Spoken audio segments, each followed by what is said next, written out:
Halo guys, kontenku kali ini akan bercerita tentang berbagi pengalaman sebagai pemilik restoran selama 10 tahun. Sebelumnya aku minum dulu ya guys. Kopi di sore hari. Orang biasanya kopi pagi hari untuk menambah semangat, tapi kalau aku sore aja karena kalau pagi nggak ada waktu. Nah, jadi ceritanya aku mau berbagi tentang pengalaman aku menghadapi klien yang sifatnya pemarah, tidak sabaran, ngancem-ngancem, dan mereka tuh 100% tuh salah. Tapi apa yang aku lakukan ngadepin klien-klien yang sikapnya seperti itu terhadap aku?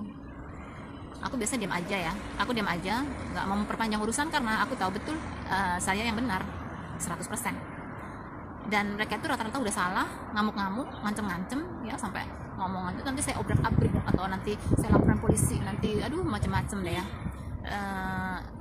Ya saya diam aja sih, tapi nanti seringnya nih ya, ada urusan apa nanti mereka akan kembali ke restoran saya. Kalau saya sih bodo amat ya, saya biasa aja karena dari awal masa udah tenang, udah biasa ngadepin klien-klien yang sikapnya seperti ini. Nanti kalau ada urusan tertentu dia kembali kepada aku ya, yang aku amatin ya, mereka tuh nanti sikapnya biasa-biasa aja, jadi baik ke saya, jadi ramah ya, mungkin karena malu kali ya, karena udah sikapnya buruk kepada saya sebelumnya.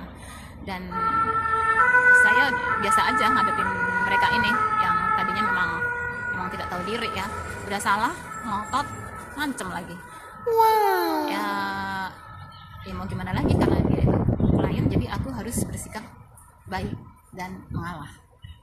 Jadi itu yang aku usahakan ketika menghadapi klien-klien aku yang sikapnya nggak sabaran, pemarah, atau ini suka ngancam-ngancam ya.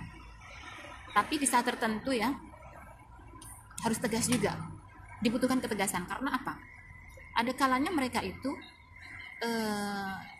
sudah di luar batas benar. Karena saya biasanya ya kalau menghadapi klien yang sifatnya kayak begitu ya, marah-marah, mancing-mancing, terus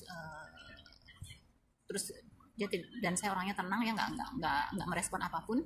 Nanti mereka tuh biasanya maksa-maksa supaya saya ada respon gitu ya. Nah, kalau saya sudah nyuekin seperti itu, nanti kalau mereka udah maksa-maksa sampai emosi saya muncul nih ya saya tegas sama mereka ya. Bahkan pernah ada yang saya usir. Saya katakan kepada mereka, tolong jangan kembali lagi ke lokal saya.